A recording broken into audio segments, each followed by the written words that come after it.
Hello, hello. Hey. How's everyone doing? Can you guys give us how are y'all doing? We have another stream for you guys with a lot of stuff. I'm sorry for the delays, but it is coming. There is quite a lot of new stuff coming to Yeah. Hunt. What we have Dennis, obviously. You might have Hi. known him, the man, the myth, the legend. He's back again. So you know I feel like whenever it's a stream with Dennis, we know that there's gonna be a lot of stuff.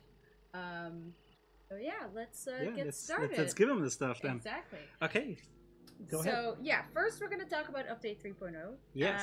You Yes. have to wait a little bit because there will be another update before, but we're gonna talk about all those. But let's first start with 3.0. Okay, so basically what we're doing at the moment, we're gearing up to the next big release. And for us, that's going to be update 3.0. That will include a couple of different features. We're going to talk about some of those today.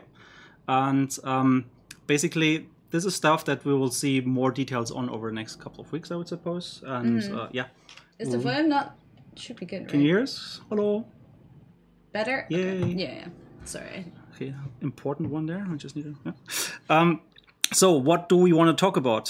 So first off, what does 3.0 actually mean? I mean, for us, there's a 3 in the beginning, along a 2.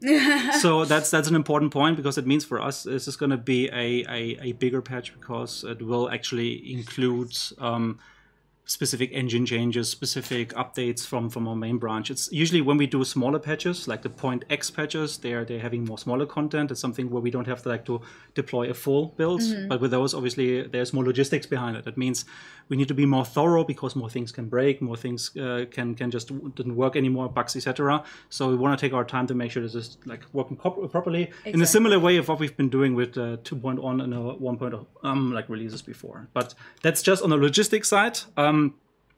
What that means in detail, however, is a couple of features, a couple of topics we're going to talk about. So we're going to go to maybe the next one, huh? Yep.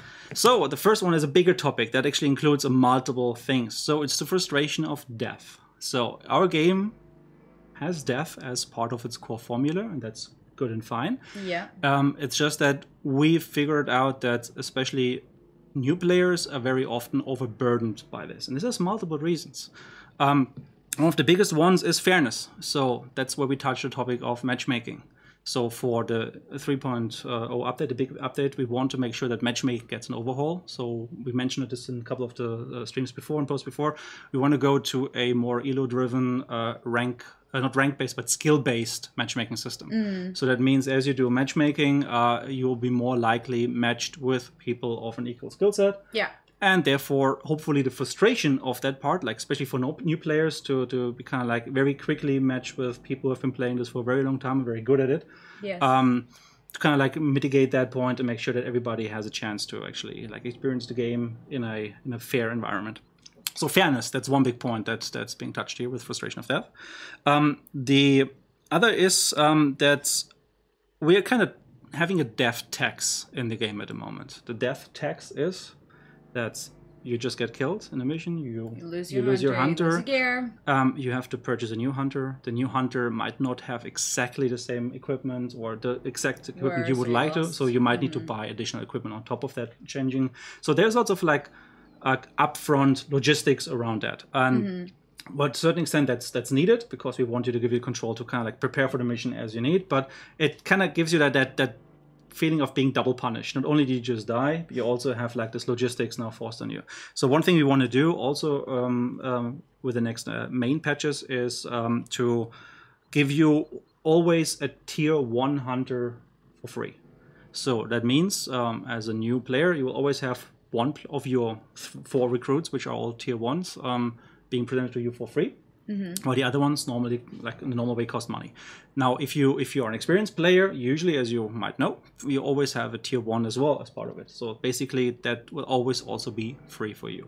Now, that has a couple of concerns, obviously, about can I not just recruit them all and then I just sell the money and I make profit? And so yes, therefore, we need to introduce a couple of mechanics that kind of deal with this. And one is the concept of contraband weapons.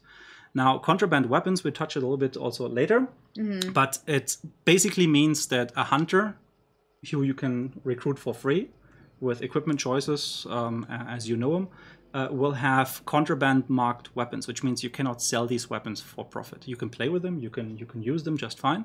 There is no impact on you from playing. They're not weaker or anything like that. They're exactly the same guns, but you cannot sell them for profit because the hunter already comes for free. Yeah. So it's just a hunter to be able to, you know, get used to the game and it not die. Yeah. So what we want to get from this is that you can always recruit hunters. You can always purchase them. You can always change them. Nothing is really different from what it is right now. But if you're, for example, low on money, which some people are, some people are not, there's a very strong rift actually in the community. It's rarely the middle ground. On the middle ground, on average, everybody is increasing money, but you have those people who are kind of like always stagnating in this lower end segment, and others who are just continuously adding money on top. And that's kind of putting a split in the entire community, and that's something we want to tackle. This is one part of at least giving the players who are struggling this option to continue without this additional death tax, basically. That's actually a question that I see. So what happens to the tier 0 hunter? That's gone. Exactly. Yeah. So technically, we don't even need to remove it. It will just automatically disappear because you will never ever have a hunter you cannot afford. So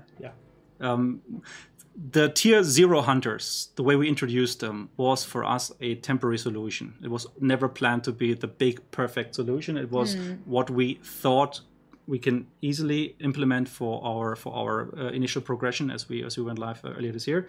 And the downside of the tier 0 hunter has always been that you need to get stripped of your entire gear that you own. So basically, it robs you of your entire like social security system you have. You have to let everything go before you then get something for free. And just grinding yourself out of that again, like making enough money that you then can, a normal way as intended, play the game by, like making money, buying, etc., is just a very hard burden. So we want to make sure that by introducing the free tier 1 hunters, we give you something which is awkward at the moment in a new package, which is less awkward and feels a little bit fair.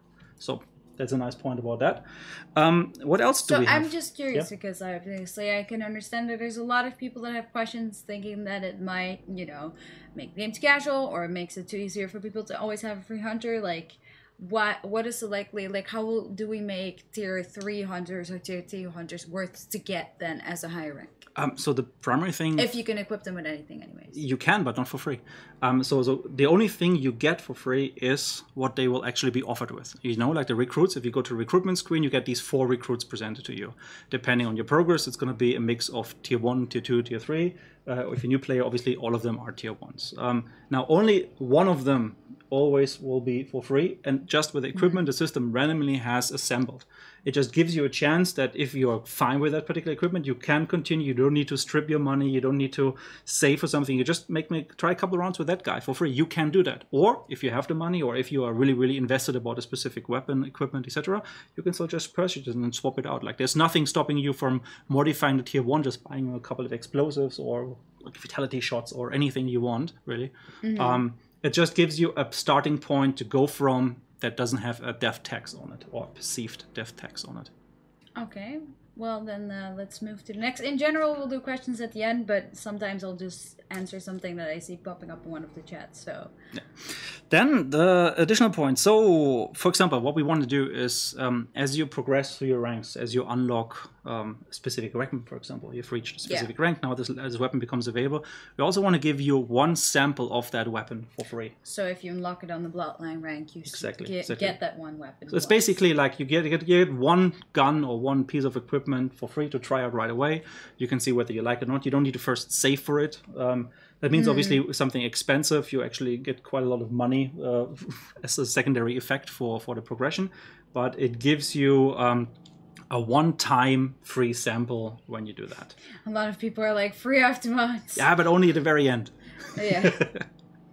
And keep in mind, moving forward, there's all these plans for crafting, etc., where modifications of weapons will have a different path than being purchasable in the shops. So yeah, bear with us on this one. Can we get the corona? So yeah, these additional free samples of unlocked stuff. And then we also thought about adding a couple of accolades. As you know, accolades are what you see at the mission end screen, after like these cards that kind of come in, that kind of highlight these big beats of the mission. So whether you've been very successful player killer this round, or whether you've found a lot of clues, or whether you escape with a bounty, and then the quality with the different frames around, like gold and silver, etc. And we want to introduce a couple additional cards here that soften up death. So we don't have an official name for them, but they're kind of bad luck cards. So for example, if you are the first player to get killed in a session, maybe you get that card, maybe you get some compensation, maybe it's going to be the value. The pity price. Yeah, exactly. Yeah. Maybe it's just the equivalent value of finding a clue, for example, just so that we kind of like we normalize a little bit what people can expect to get out of a mission if they're the first one to die. Whether this affects like people disconnecting intentionally, or whether this actually means based on kill, that's in the details. But things like that, another variant of this can be. So we're still not fully decided on all of them what we want to do. Quick question before I forget: is the free weapon you get also contrabanded? The free from the no, that's a regular weapon. Okay. So you technically could sell that at the moment. Yes. Yeah. But we're not too concerned about this from a like money point of view. It's a one-off, and ideally people actually are now looking into weapons they didn't really have any interest in yet. Now there's a chance for them to go and play with them. To go back to the point, so an additional accolade card that could be, for example, that if you are actually recruiting a hunter and losing 5 times in a row, you've never made it out alive of the mission 5 times in a row. Maybe that gives you another accolade. Maybe that gives you 50 or 100 like dollars or whatever, or it gives you a certain amount of bounty, similar what the clues do, even if you die. Like so. In that direction, like, I'm kind of keeping it very vague at the moment because it is still not fully refined from our side. But this is the stuff we want to talk about a little bit more for the next big update of small points to address the topic of frustration of death. Exactly. And then there's one more. Yeah, the training mode. Oh, has even its own slide. It's part of the package, so it kind of is the same thing. It's the same topic. It is how do we deal with the frustration. Now, I mentioned this in the beginning. We have a problem at the moment, or we've identified a problem that lots of people are being frustrated when they start the game. I think people are going to get an understanding that this is not what you expected this is. That I can tell you. For the people that are veterans, we still get a training, like actual shooting range. That's a separate thing. That's not this. I'm sorry to disappoint you because I know that you guys are all excited, but unfortunately, this is not what you think. No, the idea of the training mode is that we intentionally want to give players who have basically starting the game for the first time, they're going through the first couple of ranks, that they have a bit of a safer experience that allows them to actually focus on all of the mechanics we have. Like we have AI, we have other players, the controls. You need to learn all of that in an environment which is pretty hostile right now. There's other players lurking around. The game is pretty relentless when it comes to that, intentionally, because there's a tension we want to have in the game. Now, for a new player, that can mean that you die a couple times to a grunt. You have a very severe handicap now from a money perspective because you have to reinvest into the hunters. And just makes it hard for you to push through this initial barrier and actually get used to the mechanics, appreciate the game, becoming a bit more tactical about your steps and considerate. And to do that, we're introducing trainee mode. And what trainee mode is going to do is basically for the first 15 ranks, so by the time you finished rank 15 and entering rank 16, your hunters are not lost on death. That means basically we're disabling the permadeath during that time period. If you die in a mission while in training mode, you will basically not, how you call it, you will not progress with that hunter. So it is the same screen as if you would have died in a mission. However, the hunter will be set back to what it was at before you started the mission, and the XP you made, like is at a moment for when a hunter dies, half of it goes directly into the bloodline. So what we hope this will do is that for the first couple of hours our players are actually playing the game, they can be a bit more aggressive. They can be a bit more trial and like trying things out and just like experiment with the mechanics. Keep in mind that when you prestige, that doesn't happen again. It's the first 15 ranks and only for the very, very first time for new players. What we want to achieve with this is really just that people have a chance to experience the game and dive into the game. No, it's not for prestige. That definitely. So I'm just curious because like that's something that I actually just realized. Like, why if we have like their hunters don't die in the first 15 levels, but if you always get a free tier 1 hunter anyways, that technically doesn't die either. If you it gives you just one thing that any hunter you've kind of built up. Like we want the new players to learn about progression. We want them to learn about what mechanics are in the game, like how they transition a hunter from its level 1 to maybe a maxed out hunter, how to apply traits, how to try out with different equipment. If every mistake you make or every time you just get killed is going to be a hard punish for you, and you have to invest then the money to do it, at one point you might reach a point where you feel like you're only just spending, you're never really getting like any on any even ground, and it can be off-putting for new players. And what we want is players to push through this initial possibly frustration or at least challenge in order to understand and appreciate the mechanics that are there and then work within this. So for us, this is a bit of in lack of having no tutorial mode or onboarding phase. This is basically our way how we can give new players a chance to kind of experiment the game. The actions they do, with the matchmaking specifically, they're kind of grouped amongst each other for the most part anyways. And it will help new players hopefully pushing through this initial burden of understanding all the moving parts of the game, and then be ready for the real game afterwards. Asks, how can they then buy new hunters if their hunters don't die? They can't get rid of them. Well, if they level them up, they can retire them. You can retire them. But otherwise, they can just have only up to 5 hunters. Yes. Also, another question, because I see a lot of people wanted to encourage smurfing, like making second accounts just to get the no death. Well, they can, but I mean, we're talking about a very short time period. It's not like this is going to be a long period we can explore. Can people min-max this? Absolutely. Like if you know that you're getting into this and you could just like try to recruit as many hunters as possible, try to push them to maximum level, retire them, etc.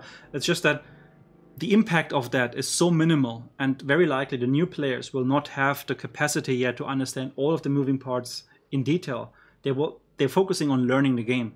The exploit risk is pretty low, and if some people min-max it, so be it. I mean, they also push themselves faster out of these first 15 ranks. If you get a guy to be retirable, like 25 to 50 level, the XP goes into the bloodline. That means you level up and you're out of that quicker. Yeah. So it comes down, and it kind of scales nicely with the player's skill in a way.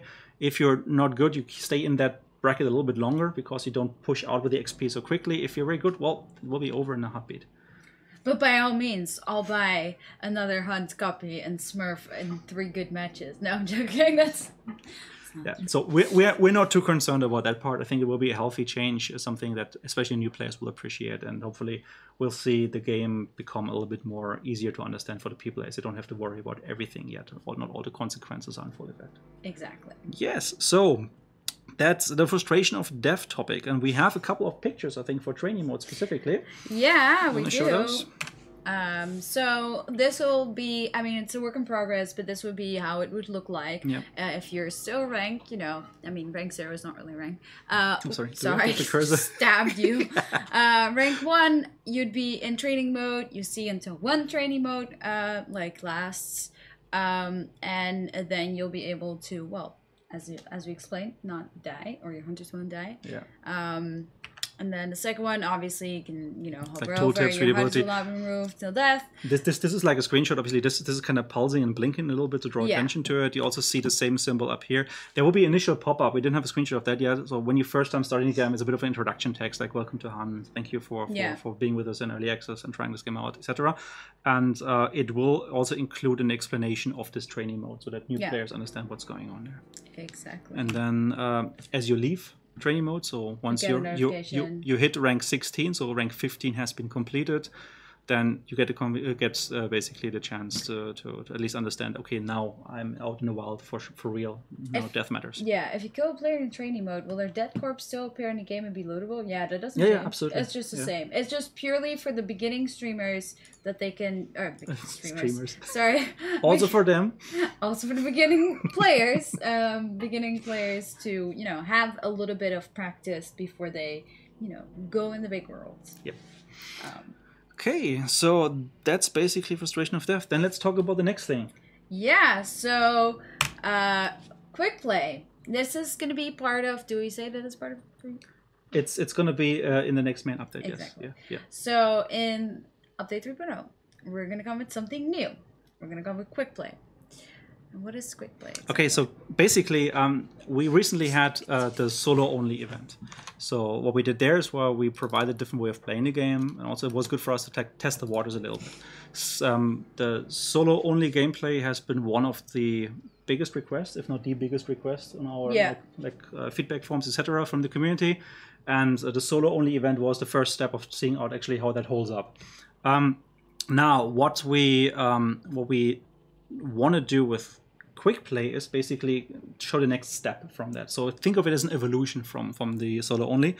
And how quick play is going to work is that there will be two ways of playing the game: the classic way and quick play. Quick play is very close. We're gonna go too much into detail because we will have like another stream where we talk specifically about in detail. It's just as a heads up for you guys what this is. Like, can I show you a little bit of box of in which this could be happening, exactly. And the details will come at a later point. But what it means is you will get a hunter randomly assigned or for free assigned basically as you go into a solo only match. That hunter is equipped with a certain amount of weapons. There will be some choice. We'll talk about this in a second of what that could be. And you will then go and progress through the mission, fight, etc. Until you eventually are the winner. There can only be one winner, solo only. Exactly, it's solo only. And only the winner can keep his hunter for free. And so just to explain, this will repeat or replace the actual solo mode. Yes. So we're not going to have the regular solo. We're going to have this in solo place. Only, yeah, exactly. Yeah. The regular solo only. The event that is currently. Well, as you can see here, you can choose then, for example, quick or classic mode. You can choose the outfit you wear in the mode. So that's going to be your personal chance. Yes. So in a way, what this does is, as I mentioned, like you press the play button, you get the choice between these two different modes. You can already see like some of the details of what that mode is going to be, and basically as such,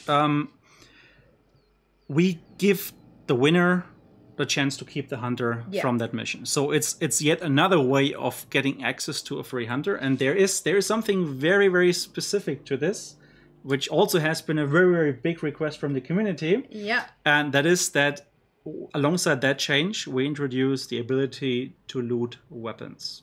Yes. Now, what does that mean in practice?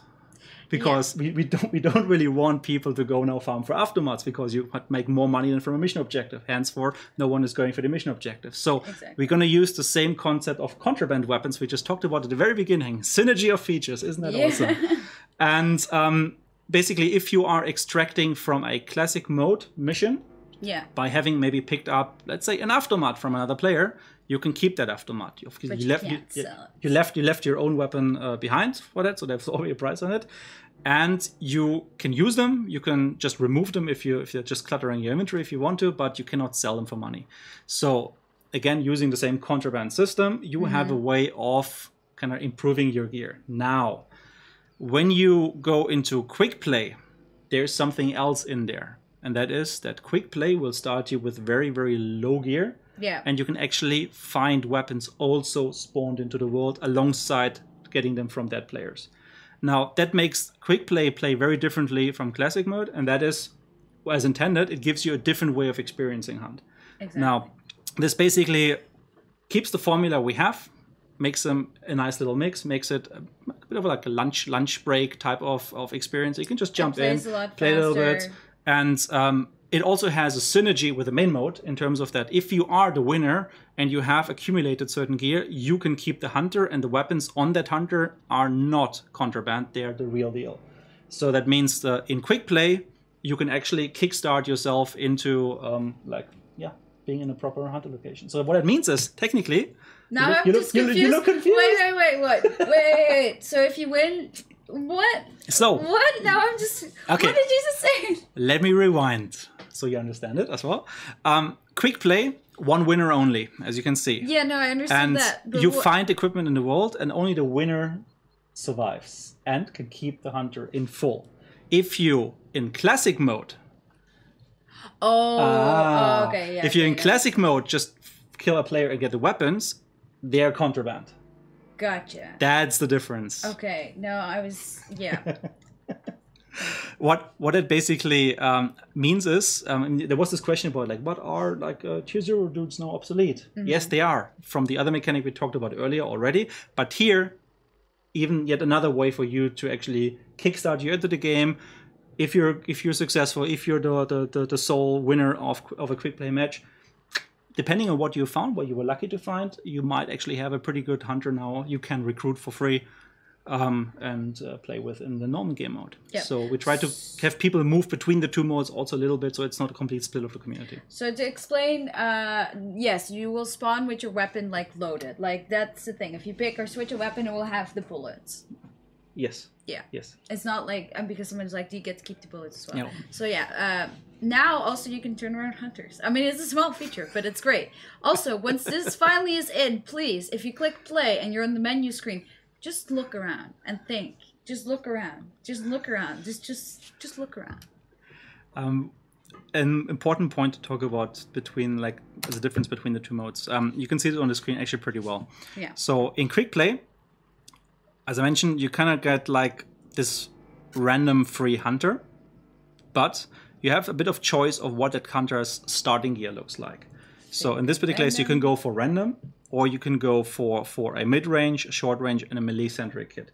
That means on the mid-range, it might just be like a pistol of some sort, or it might be like a Romero hand cannon, or maybe the Spectre compact, something like very start-worthy, like not a high-end gear. Or it could be just a machete or the Combat Axe, for example, for the melee kit. So it just, if you have a specific playstyle, if you prefer a specific type of play in a game, you can kind of tailor your starting gear a little bit towards that. And then as you move and play the game, you will then find additional gear either from players or from just supply stations, etc. And we try to make like the better stuff be a bit closer to the main beats of the mission. And just to kind of force people and kind of condense them, similar to what we do in the normal mode as well, with the shrinking of the areas as you pick up the clues. And whoever is the one winning the game, and we're going to talk about how you win the game. That's for the next stream. We then let you keep that hunter with whatever you have accumulated up to that point. I think someone asked a good question. What if you loot a dead hunter and he gets revived? What if you loot a dead hunter and he gets revived? So in this case, you will have swapped your weapons with him. Okay, so, yeah. So that means if you go into a mission empty-handed and you manage to punch someone to death, or just like throw a lantern on whatever, and you loot him, well, you would pick his weapon since you have fists before he wouldn't get any weapons. So when he gets revived, he doesn't have a weapon anymore. In a normal way, though, you will just swap your weapons out. And keep in mind that when they're dead, it doesn't matter for them anyways. If they get revived, well, they have yet another reason to go and hunt you down. Now, for the purpose of trolling, you cannot pick up weapons and swap weapons from down teammates. So that's completely excluded. Mm-hmm. Then I saw someone ask, or someone said, last man setting no extraction in quick play. So there will be some sort of extraction, but will be different. Yeah, we'll talk about all the details of the beats of the game mode in the next stream. Yeah. Like, this is just to give you guys an understanding, like the next big update is going to have quick play in it. Yeah. We also still even thinking about how to name this actually. Like at the moment, we have it as a functional name, but if... send us your suggestions. If you have cool ideas, we take them all. It's all cool. But we'll talk about it a little bit more in the next update. Yes. So nothing changes on the classic mode except for just quickly do a one more run through. Yeah, nothing changes in the classic mode. But we offer with quick play another way of experiencing the game. Something for lunch breaks, or if you're just online in the evening, your friends are not there, you just want to quickly have a couple rounds. This could be the way to play, or you just play it the way you want to play it, as you used to. Quick play is just solo only. We'll replace the solo only mode. So it will be our next step for the solo only mode that's just with other solo players. Yes. Now, I think that's all of what we need to say for quick play. So maybe you can just move on in this case. Well, just more that I wanted to show them, like, oh yeah, sexy hunter turning around. Yes. Look at that body. Look at that gear. Right, you guys like that. I know you do. All right. So just let's go back. So then That was random. Then the next thing. 8080 spam. Now, what does that mean? I think it's a term most people should be familiar with, but technically, what it means is the current problem of rapidly zigzagging, confusing the net prediction server side, and therefore making it very hard for you to get hit by someone who's trying to aim for your head, or in general, even aim for you. Now, 8080 spam, because 8080, the strafing, sidestepping, is usually the 80 buttons. Technically, what it means is inertia-based movement needs to be added to the game. Now, this is something we're still working on. Something that is still quite a tricky topic to deal. I mean, we mentioned this in the past. This, like the changes we've done in the past, they would need 8080 spam to be resolved in order to work properly, and the inertia-based movement is our solution to this. Yeah. However, it's not 100% there yet. We're still working on it, but we want this to be in the next major update, and therefore address one of the hot topics, rightfully hot topics in the community, because we want that to go away. Now, what we can show you today is a little bit of where we are from a work in progress point of view. So you can maybe some people who are not into the topic so much, they can understand what we're talking about. And also you can see in what direction we're driving this, because it's very difficult for us, and it's very tricky, and it's very essential to come up with the right tuning on this, because we don't want to change the feeling of the game too drastically. Like, we want the game to be quick and responsive. We don't want to add any sluggishness to it. And as such, we have to be careful on this and give it some time for testing. Yeah, because obviously you can see it now. It still looks a little bit weird. It's just very short videos where it just repeats. But to get an idea, left is obviously what we have currently. Yeah. So, right is more how it would be after. Yeah. So basically, both of those captures are doing the same thing. People are trying to zigzag. Yeah. So on the left side, you see what happens on the server. If you do that, you can kind of like make yourself a pretty hard target. Now, on the right side, trying to spam the buttons in the same way, you can see there's a bit of normalization happening, because there's inertia part of it. There's a bit of like momentum, and that helps to counter and standardize and normalize this. Again, this might look pretty nice already, but the problem right now is internally, while we're still working on this, it feels a bit too sluggish from what we see in first person. So we need to make sure this is resolved first, that the experience feels good, but it avoids this being exploitable the way it is at the moment. But it's important that you guys see a little bit of what we're working on. So we are actively trying to solve it. Exactly. As you can see, it still looks a little bit awkward, but it is to show you guys that we are actively working on it. We know that you guys want it. It's just obviously everything that we have to do takes time, and like working on new stuff, working on things that have to be fixed. So this is the start, guys. We are doing our best to fix all the issues. The challenge for us is to make sure we improve the situation without making the thing feel clunky, because that's not what we want to do.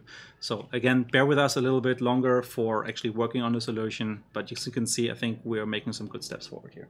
Yes. Okay. Well. Then so that's a topic. Now we're gonna go probably to a lot of digits. Yes. So because now we're gonna talk about what is basically coming up very, very soon. So we've now given you guys an overview of our like next couple of weeks bigger update roadmap. This is like where what we were trying to aim for, we're trying to get to. But we want to give you something very soon on top of that. So what that means is we will do another small update at 2.5.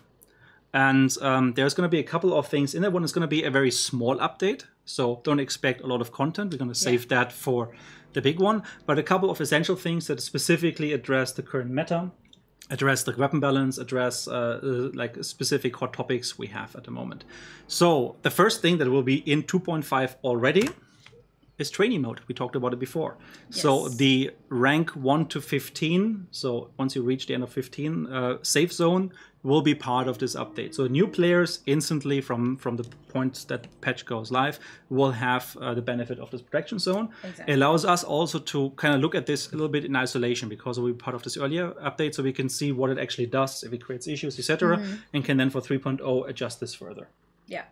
Then the next point, I think we didn't have a header for this, so we go directly into the details, is balancing. So For this, because as Yannick said, there's a lot of numbers to go through, so bear with us. This will be a very dry part, but I think the community, specifically like the players who are into the current meta, they will appreciate that. Get some water and prepare yourself.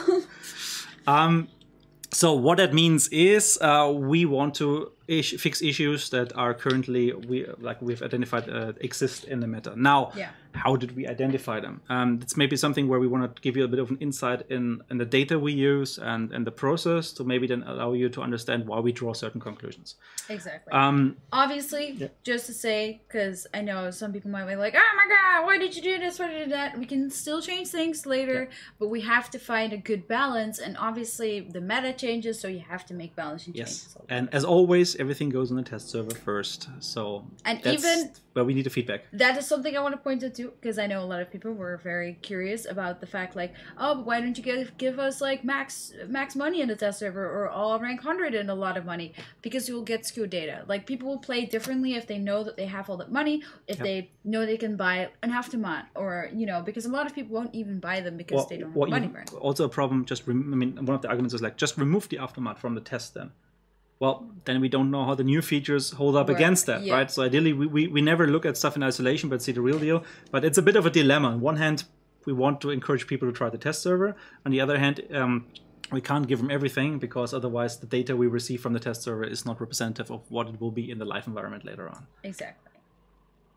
All right, so then back on topic, the balancing changes. So what we do is we use telemetry quite a lot in order to understand the current meta. And obviously, we also look at the different SOCOM channels. Like we look at Reddit, we look at the Steam forums, we look what happens in Discord, all of the communities sites we have where people post feedback. We have our feedback tracker, and we kind of see trends rather easily there, and see where we need to kind of discuss whether we need to act on it or whether it's actually a good thing that happens. Now, from a telemetry point of view, what's important for us is to understand how much certain things are being used.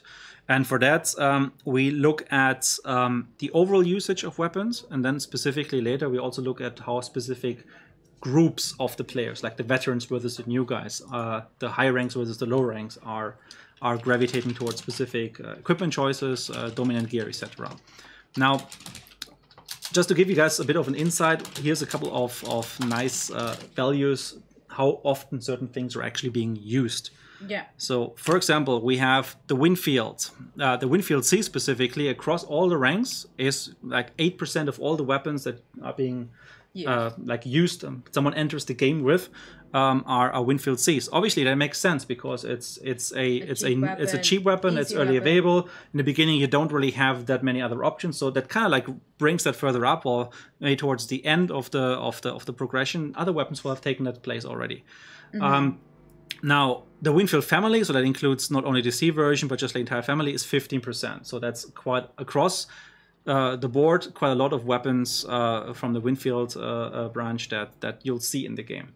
That is as expected. So there's nothing really unexpected with this. But it helps us to put some of the later numbers in perspective. Now, we see, for example, the uppercut and the dodge, like that's combining the dodge in the dodge position. I'm actually curious because, like, I know that the dodge was like used a lot most of the time before. What was the percentage before? At the moment, we see an increase rather than a decrease. So, funnily enough, the last time we tried to do some balancing nerfs on the dodge, it had almost zero impact on then we can on just the usage. Reverse it. Or go one step further. We'll talk about it later, maybe. But what you can see here is that just like across the board, like the uppercut and the dodge roughly are 10% of the weapons people bring into the game. Yeah. The machete is roughly at 9 to 10%, and the saber in comparison. More machetes than Winfield Cs. Yep, which kind of shows us, maybe in the current meta there is a specific trend. It also shows you that between the different melee options, if you compare it against the saber here, seems to be a very strong gravitation towards the machete. So all numbers which we can use to deduct nice balancing and game design decisions from. Now, if you take a look at the weapons that everybody is kind of like going on about, specifically the Out of 5, the Aftermath, they're sitting at 1% each. So some of them even half a percent. So in the grand scheme of things, they don't really matter that much. Now, obviously, that also shows us there are certain weapons like silenced weapons, sniper rifles, the crossbows, which are very, very much dominated. Like, no one cares about them. Like, they don't seem to have the appeal compared to other weapons for people to actually use them and choose them. Now, we mentioned that this is going to be the usage overall, so across the bloodline. But the problem is that with the community at the moment, we actually have a stronger shift towards the higher ranks, right? People have been playing this. We have an established community. You guys have come up with like the meta and changing the meta constantly, adapting to it. And that is a bit separate from the new players who are still trying to learn through it. So these data the data we see here is a bit skewed. It's a bit incorrect. Like just drawing conclusions from that alone would be a bad choice because it wouldn't address anything that actually matters in the game. Just we have a smart ass.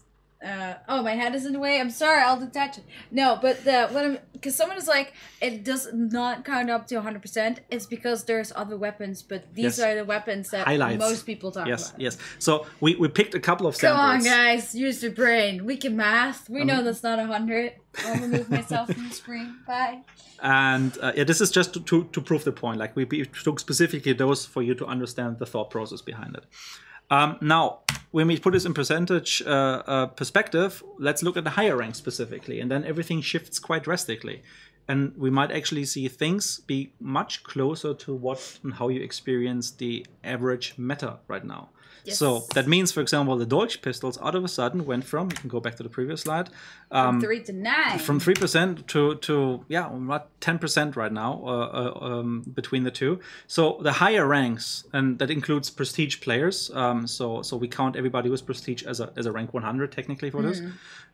We see that basically 10% of all the weapons you'll see is a Dolch, and that's quite a lot. And I think that kind of is what many of you, this is what many of you actually probably experience as well. Like there's Dolchs everywhere. With the uppercut, it's actually a little bit even more extreme for the rank 100 only, so where it jumps from also a 10 even to up to 15%. So obviously the uppercut is a very, very nice weapon for people to use. People see there it has its value, probably the price in combination with the power it has, the flexibility is appealing, and therefore the majority of the people go for these two pistols. I mean, that means in combination it's 20 or 25% of all of the weapons are these two pistols in the game. And that means if you consider that you can usually also bring a main rifle and maybe a pistol as a backup, most of the sidearms you'll see in the game are these two weapons once you can have access to them, and that is a problem. Now we also have the Auto 5, which sits at 2.5 for rank 67 to 100. This is mostly because it only unlocks very, very late in the progression.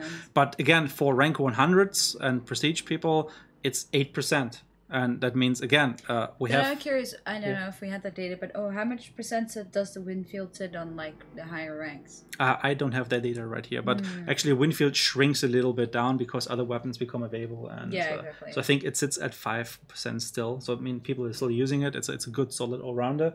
But depending on how things shift, you'll see more appeal on shotguns at the moment as part of the meta. The melee weapons, so people take a machete instead of possibly like a pistol of some sort. And that's the way it is. And then we have the Aftermath, which sits at 3.5%. Again, this is just for the higher ranks. The Aftermath normally is even below 1% almost, or like 0.8, 0.7 last time we checked. So that means the further you progress, the further we see the players who are in the end game, we call it, so the higher rank progression who have prestige, the more we see a shift in the choice of equipment. This is something to do with how people get used to it, understanding the meta, responding to it. But this is also highlighting an issue from our side, for us basically, which is we have a lot of equipment that is currently underutilized. The game has not a shortage of weapons, I would dare to say. The problem is that few select weapons seem to be dominating and choking out all of the options and variety we would ideally like to see. So in a perfect world, most of the weapons would have like a 3 to 5% usage. Obviously, there's always a specialized weapon, like a crossbow shot bolt is always going to be a bit more specialized and edgy. It's not a mainstream weapon, if you want to use that term. That's always fine, but at least between the main weapons, having like a bit of a equal spread would be desirable. Now, this was the part to give you some ideas. I mean, the machete here still sits at 6%, so again, it kind of shows us that the machete matter is real. Now, for 2.5, for the upcoming small update, we want to shake things up a little bit in order to help the game feeling a bit fairer, especially for new players. We did that with the training mode, but we also want to shake up the meta a little bit of the existing weapons to a certain extent. Doesn't mean we're going to change everything, but we're going to change a few things. Now, what does it want to do? Let's start with the price changes. So the first 5 points are basically the same thing. Get so confused. We want to make sure people use crossbows a little bit more. We understand at the moment they're too costly for what you get for them. So we're going to bump down the price on the crossbows somewhat to see if people will use them a little bit more. Now, the next thing is the saber. That might feel a bit weird in isolation looking at it like that. Saber sees a small price increase. I mean, we've seen before the saber is 1.5%. So why would we give it that? Yeah, we'll get to that when we talk about other changes than prices on this one.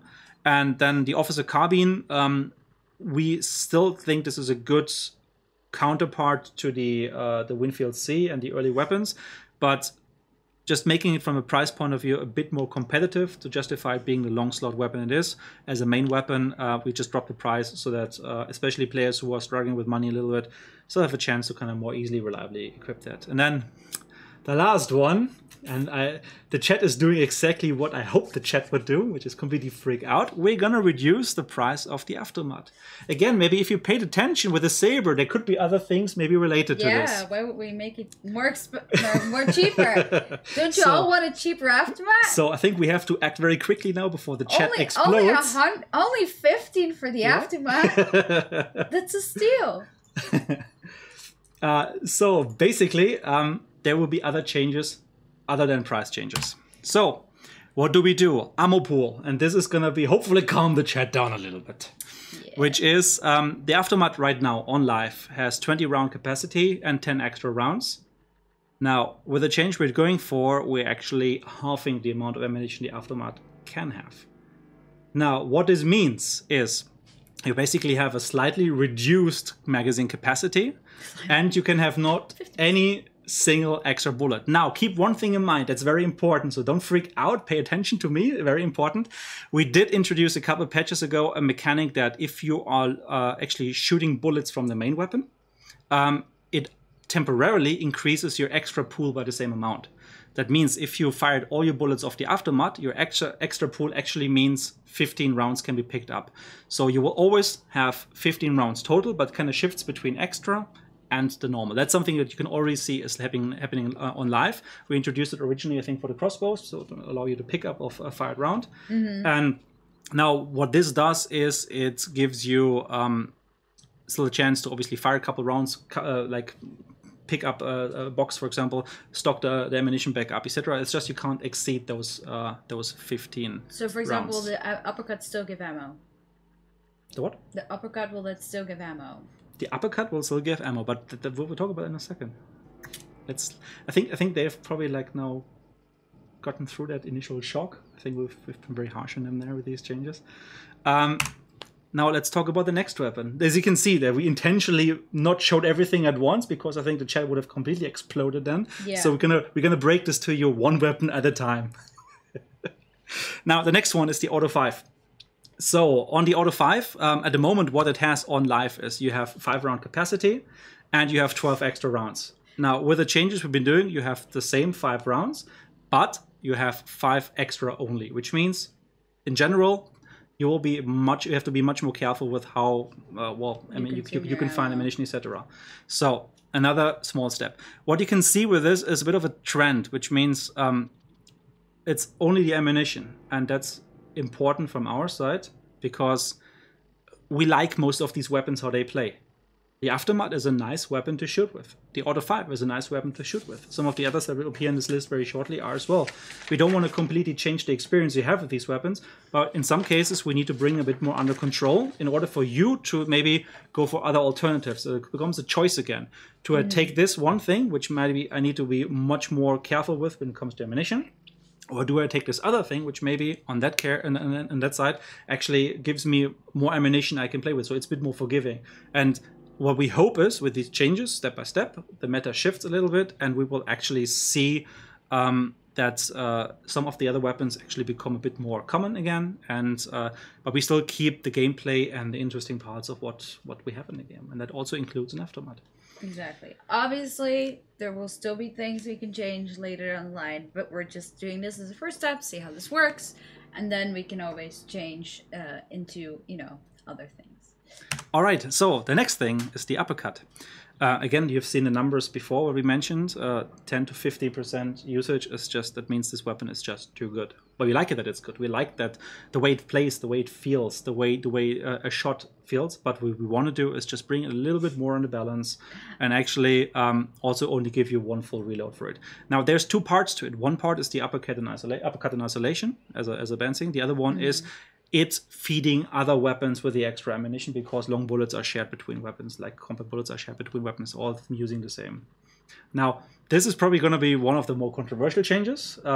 What we want to see is that each of those in isolation probably is not going to solve it, but by looking at all of them together, we actually see if the meta shifts. And again, test server, give us feedback, play with them, and give us just a very nice round of feedback on this one. We need your guys' feedback to see whether we're on the right track, whether we should revert some of these changes, maybe we should be going more extremely in a different direction, but this is what we want to try out on the test server with 2.5. There's one more here. Yeah, that I'm pretty That's upset about. I think we're probably gonna get like the same. It's like 50-50 things. Like some people love it, some people hate it. That's the thing. Like weapon changes, any weapon changes are super controversial. Everybody has their favorite gun. Everybody has their favorite equipment gear. There's gonna be the lovers. There's gonna be the haters, and this is having a very extreme effect on that. Now bear with us, because in combination we think these changes all make sense. Now, for the Dolch, it's a very similar situation with the Aftermath. So again, we've removed the extra ammunition. Yeah. And that means you have 10 rounds. And these 10 rounds need to matter. You have a very, very strong 10 rounds. It will feel exactly like before. But you will not see every second player running around with a Dolch in the end game. Because it's just that having a semi-automatic in a game that is mostly about weapons which are on a Western era slow firing just gives you a massive boost. Now, we did something similar in the past. We already nerfed the Dolch from 10/20 to 10 to 10. Again, we have not seen any change in usage. Actually, I think it even increased because the meta shifted slightly. Now, the point here is that we try this out. We see how you guys respond to it. We see how you feel about it, and then we adjust it further. It can be painful for some. It can be pretty awesome for others, and it's something we just need to go through and see and experience together. And then we have the Vetterli. This is a small one. Actually, there's a typo in there because the Vetterli is 19 right now, not 15. But that went to 12 extra. Again, this is partially because of just the Vetterli. Like, you rarely run out of ammunition with this gun. But also because of the synergy it has with the Dolch pistol. So that way we ensure that if you run, for example, with a kit of Dolch and Vetterli, yes, you can get extra ammunition. You might have then 10/12 on the Dolch, which gives you a full reload. But you also consume the ammunition from the other gun. Yeah, okay. I'm just curious because this is something that a lot of people are asking, like, why don't we change the damage instead? And, like, for example, the spread, or because people feel that it might be too punishing for, like, PvE as well, or, but yeah. Yeah, it depends. So we can do some of that. We have done some of that. We just feel that there isn't really too much room to maneuver there without introducing things like the weapon just feeling totally random because like the crosshair is further apart, therefore like spread increase, etc. Or we have to kick between. Like if you try to shoot with a Dolch pistol at the moment in iron sights, it actually is pretty hard to land successive hits on the same target, especially if it's a moving target. If you fire rapidly, like the weapon jumps left, right, kicks up, etc. We can't really go further than that. Like this has to still feel somewhat like not totally random. So we want to see if the loadout, the capacity, the extra ammunition has an effect, or if it's the wrong direction, the right direction. We'll see that based on your feedback. So what do we have then? Damage changes. So just to say, yeah, if you want things to be different, everyone be on the test server and let us know what you think and don't think. Exactly. I think in general it would be good if we do a survey about this. And we will for sure. Then we'll be able to get, so you guys can give your experience and your opinion after you play. But please play the test server. Do yes. it. So and otherwise we have to go on live, but it can still change because we've changed multiple. Again, we have one small error here. It's not just the crossbow, it's a specific crossbow we're talking about. So increased damage for the crossbow actually should mean increased damage for the explosive crossbow. So the explosive crossbow we've introduced as basically Hans' grenade launcher. Technically, that's what it is. However, we do not want the grenade launcher to become a noob tube, as you might be familiar with that term, like a very easy way of like grenade spamming people. Now, what we've changed on it is that if you do a direct hit to the upper torso or head with an explosive crossbow, it can kill a player now. However, if you hit him in the legs or if you shoot next to the ground to them, it will not do that. It's very similar to what it was before. I think it's almost the same damage. So basically, we get a little bit of a damage bonus on a direct hit, direct impact, but only if you hit like a critical vulnerable hit location. But that way, at least you can use the weapon. At the moment, I think the usage percentage was like 0.4%, which isn't really that much. And we would like people to play with these weapons a little bit more. So we will try that out and see how it feels. If we at any point figure out like the weapon becomes the go-to choice for easy grenade killing, etc., obviously that will we go wind back on that one. At the moment, we don't see that risk though, because the weapon is already with a heavy projectile. It kind of like has very strong ballistic curve, like kind of drops down very quickly. It's very hard to hit anyways. But if someone comes around a corner and you shoot them in the chest with an explosive crossbow, obviously you might take damage yourself, it's so close, but at least you are not getting gunned down in return. What? Chat is hilarious. It's like a damn car crash. I don't want to look, but I have to. Pretty much. Any thoughts on a normal two-handed crossbow? Because if people feel that can be made stronger? Can be, yes. We intentionally didn't do any changes there because we've already done, I think, quite a lot of changes this round.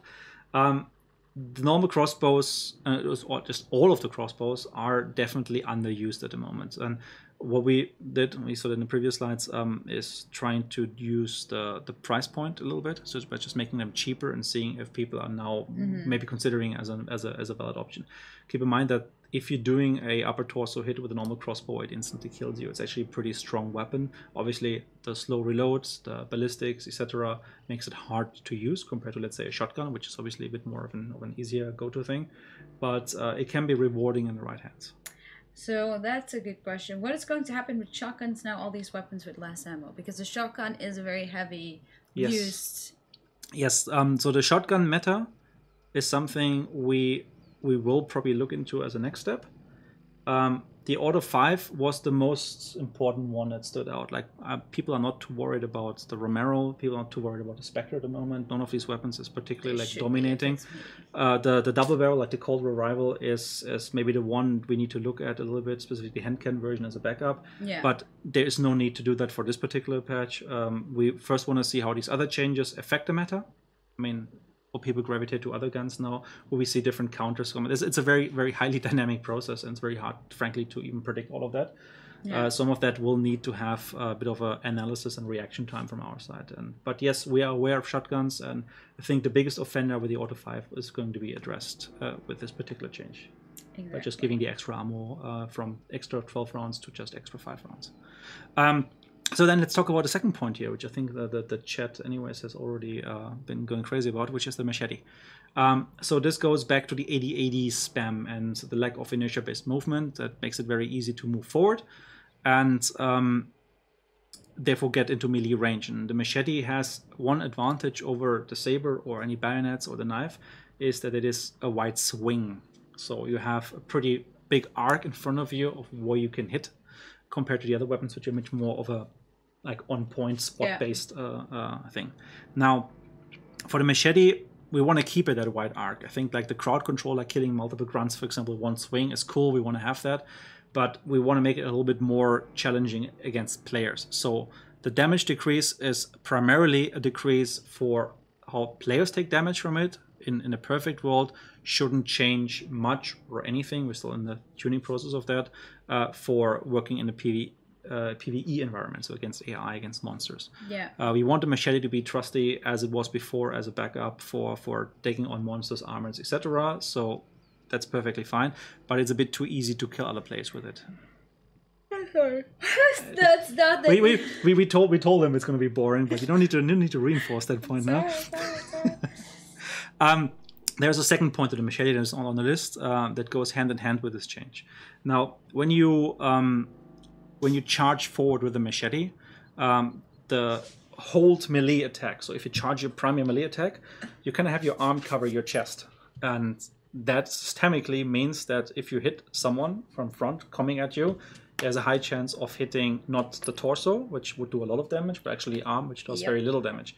And so in order to avoid that, what we will do is, what we did already, is lower that hand position in third person a little bit, so it reveals more the chest, which means at least if you hit them, it's a bit easier to kill someone charging at you. Like the frustration of, especially if you don't have like a shotgun or a nitro or like one of the like really strong stopping power weapons, you can now at least with a couple of well-placed shots bring the guy down and don't have to score that lucky headshot. Exactly. So yeah, that is in a way, I think the big points we had to talk about. A lot of balancing changes for update 2.5 that's coming very soon. So we hope, that's a hope, to release this maybe even before the end of the week. Worst case, it's very likely to be the beginning of next week. So we want to make sure this is as bug-free and as polished as possible, doesn't have any hidden issues. So again, as we mentioned already with 3.0, the next big update afterwards, we want to make sure that the quality never goes down. So expect that to be on the test server very, very, very soon. And then the 3.0 content, what we talked about in the beginning of the stream, is the next big step for us after 2.5 is out. Exactly. Okay, let's see. Let's do questions, because obviously a lot of people want to know a lot of things. There were a lot of things that people are not sure about or that are changing. But yeah, let's see. Any info on the wipe date? That will still happen during crafting. Crafting is, as I mentioned last stream, it's going to be taking longer because obviously we're still trying to figure out how we want to do the crafting system exactly, and that's why we're shifting some things. Also, the roadmap got updated today, so definitely check that out. Yeah, let's just quickly look at it. We don't need to go through all of it, but just like a couple of things made it changed. So what is the last than 4 weeks? Oh. So what we have now here is the safety net. So we call it the trainee mode. Yeah. The lootable weapons, which has been actually a pretty strong community request. The skill-based matchmaking. Make sure that we have a fair experience as you go in. You're going to be matched with people who are very close to your skill gap, skill zone, and then also on the list are challenges. So this is something we talk a little bit more about in one of the next streams, but it's basically what you can expect the name to suggest, giving you a bit more things to do alongside the main mission. Now, will you be able to loot weapons in the classic mode? Yes. Yes, but you will not find them scattered throughout the world. That's the difference. Quick play will have them scattered around the world. Yeah. Part of a very big part of quick play, the new game mode, is that you progress and build up during that session. With a classic mode, you can only get them from a player you have killed, and if you do so, they'll be marked as contraband, which means you cannot sell them for profit. So we try to, with this, avoid people going to hunt other players only for making money by selling, let's say, aftermaths, and in the end making more money than they could ever possibly do in a single mission from the mission objective, and therefore no one going to the mission objective. So it's a delicate balance, finding the right so solo queue in the regular bounty mode still exists, but the quick play will only be solo only. So that will replace the solo-only event that we had. Exactly. You can still play the classic mode alone or in a team of 2 as you are used to. Let's see. Can we get a co-op PvE only? At the moment, we're not gonna make a PvE only game. That's unfortunately. I know some people really want it, but it's not what it is. Hunt is a match-based game. We focus on that. Yeah. I see a lot of people asking for a reconnect system. Will we ever get a reconnect system? Not easily. Therefore, at the moment, we have to say no to that. I think it's also on the feedback tracker. I think it's probably marked with a decline there. The reason being, even if you were to build a reconnect system, most of the time, as you reconnected, something very terrible might have happened to you, and your guy would be dead anyways. What we did instead a couple patches ago already, I think it was around patch 1 point something or so, it was the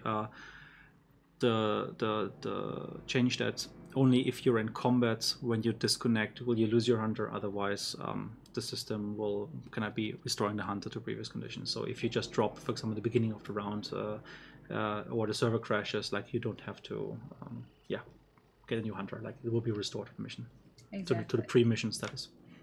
Oh, bug. I think the sound bug for the dynamite, silent dynamite, is something that should also be.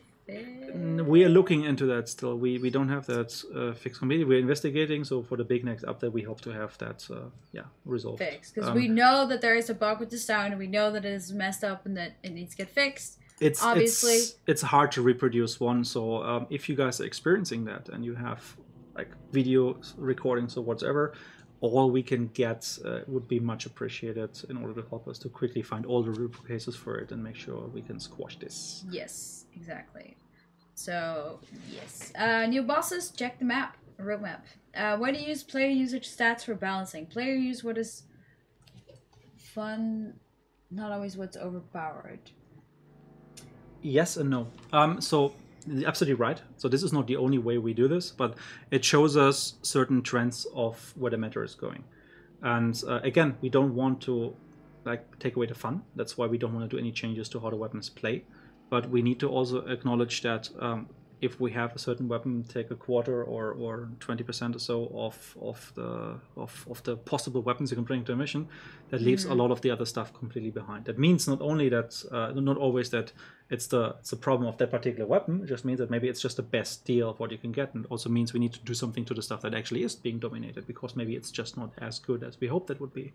Basic idea here could be, or as an example, could be the aperture sight, obviously, which at the moment is still a pretty weak weapon. We have some plans with it, but until we have implemented those, we don't expect that weapon to magically like dominate the meta, because it will not. But in some cases, we have to see that we keep variety in the game, and that means we have to have a couple of different knobs and levers to pull.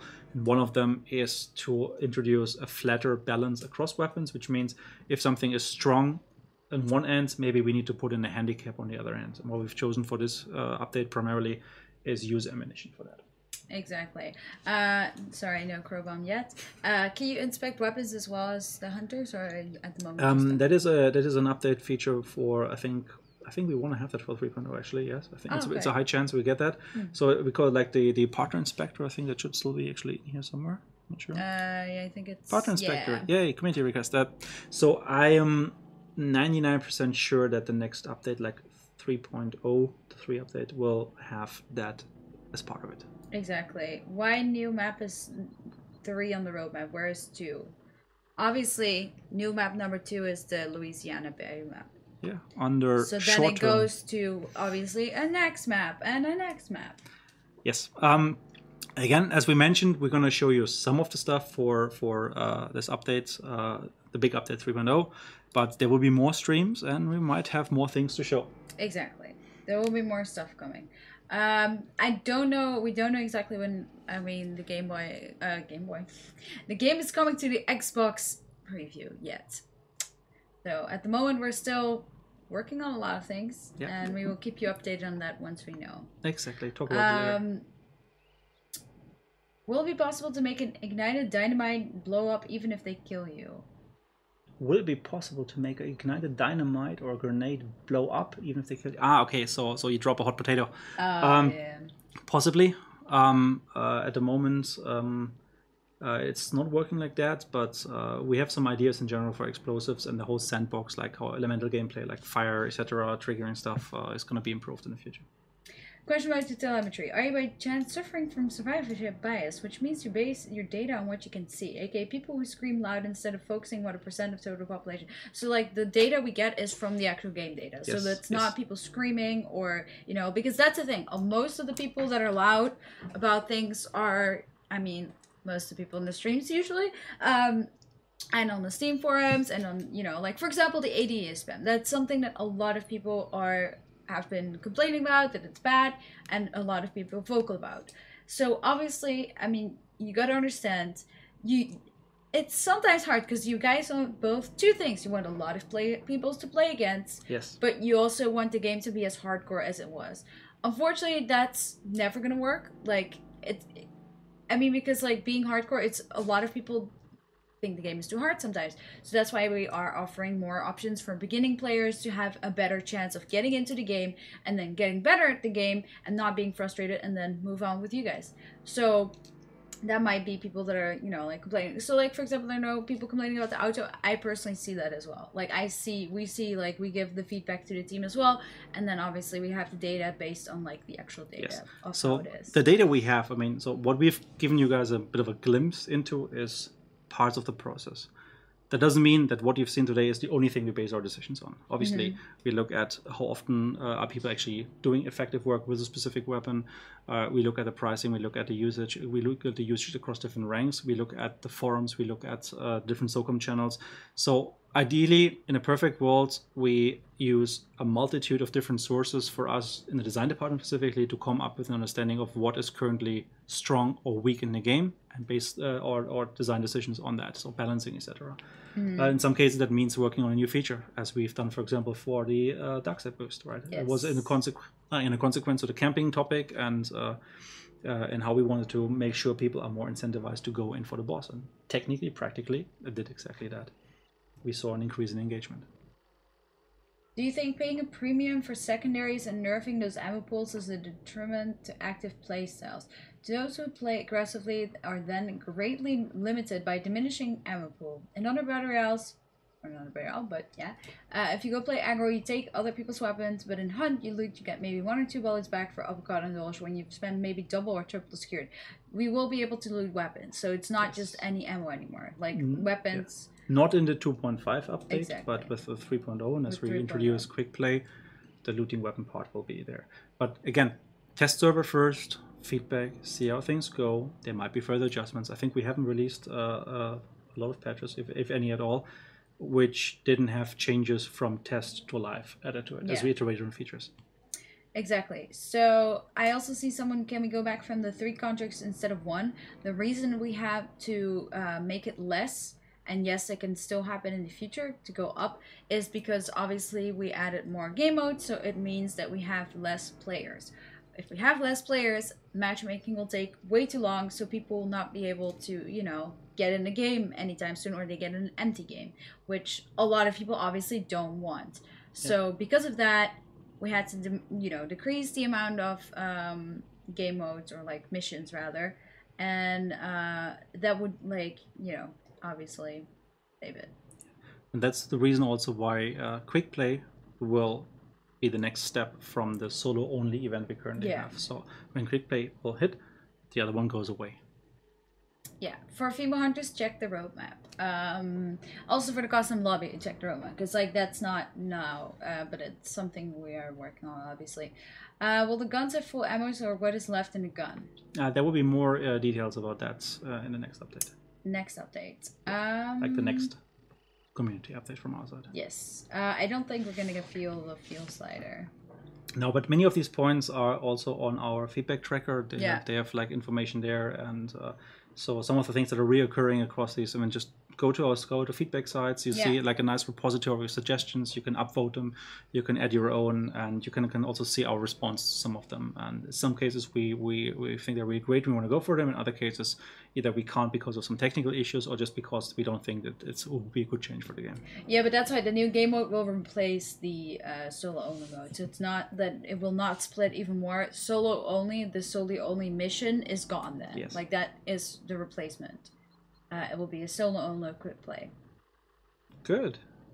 Yeah, I think, I mean, obviously there's still a lot of questions, but a lot of the things we already have answered. What I want to say is the reason, because like a lot of people are obviously like upset, or they're happy, or they're, you know, there's a lot of things. In general, make sure you play the game. Like, we hear your feedback. Like, we watch Appo's video, we watch Wisdom's video. A lot of like longtime players give us feedback. A lot of new players give us feedback. but we have to figure out why do you nerf more than you buff? We still have weak weapons and barely get picked to could use love. Yeah, absolutely. This is what I mentioned before. Balancing from our side can not only mean like force everything down people's throat, but just making the best choices, like not good choices anymore. That's not what we want to do with this. But in some cases, getting a weapon, like for example, an aperture sight being properly implemented, one I think we are looking into is maybe you can toggle between the aperture and the classic iron sight. Actually make that a little bit differently. That will take time to implement. That's nothing which is easy to do. So from our side, it's always going to be a mix between lifting up dominated choices, like we did now with the price changes for the crossbows, hopefully that makes them a bit more of an appealing alternative, or also obviously push against issues that can be in the meta, like the machete, the shotgun, or the aftermath meta. All weapons we like, but all of them need to find their place in a balanced way in the game, in the arsenal. Exactly. So test things out. Do and go, you know, play on the test server and on the plus test server, because a lot of people are always like, yeah, but you put it on a test server, but then you said you would take it out if nobody likes it. But like, if 5 people play on a test server and everyone else still plays in the regular server, those 5 people are not going to give the opinion that we need to need. Yes. Like, we need an actual big amount of people playing on those test servers to be able to, you know, determine if actually something. So that's why often we put it on live to be able to actually test this, because early access is a test. This is one big test. But like, we are changing a lot of things to figure out, like, you know, to make things work better. Yes. So, yeah. Also, as you've seen in the past, when we hit the test servers, shortly after we'll have service and ideally feedback through these servers to us as well, what you like, what you didn't like. And it helps us to better understand where we are on the right track, where we are on the wrong foot, and actually push this to the quality it can be. Exactly. I see a lot of people asking for squad still. That still needs a bigger map, unfortunately, and better spawn points, which we cannot offer at the moment. So, I'm sorry. I know a lot of people love that and want to have it, but I don't want to disappoint you, but that's just how it is.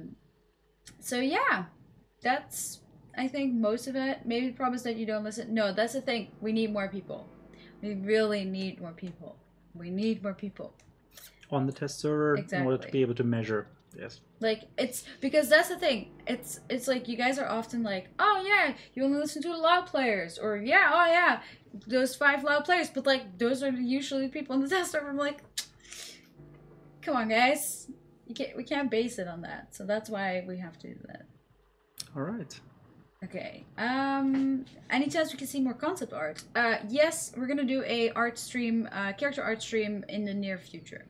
Nice. So that's gonna be cool. So you guys can see more of that. Achievements update. It's on the roadmap. All on the roadmap. I think it's midterm, if I'm not mistaken. I mean, just go. Explore, find it. Exactly. Oh, look at the entire mid-game achievements. Look at the entire roadmap. It's there for everyone to see for free. Dennis, where's Sparchy?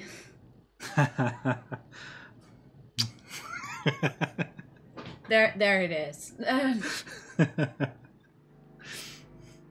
Exactly. Yeah. I know there's still a lot of questions, and like, I don't know where we can even answer all of them, because a lot of them are requests. Let's keep some for the next one. Exactly. The next one we're going to explain more, but trust me, we are working on things. We listen. The machete is nerfed. AD spam is getting worked on. Yes. The aftermath is getting nerfed. We're trying to do things, and yes, and you will be able to test it very, very soon for the next set of changes. Exactly. So, it's going to be okay. It's going to be fine. This is fine. Okay. Yeah? Cool. Thank you guys. Have a good night, and until next week. All right. Ciao.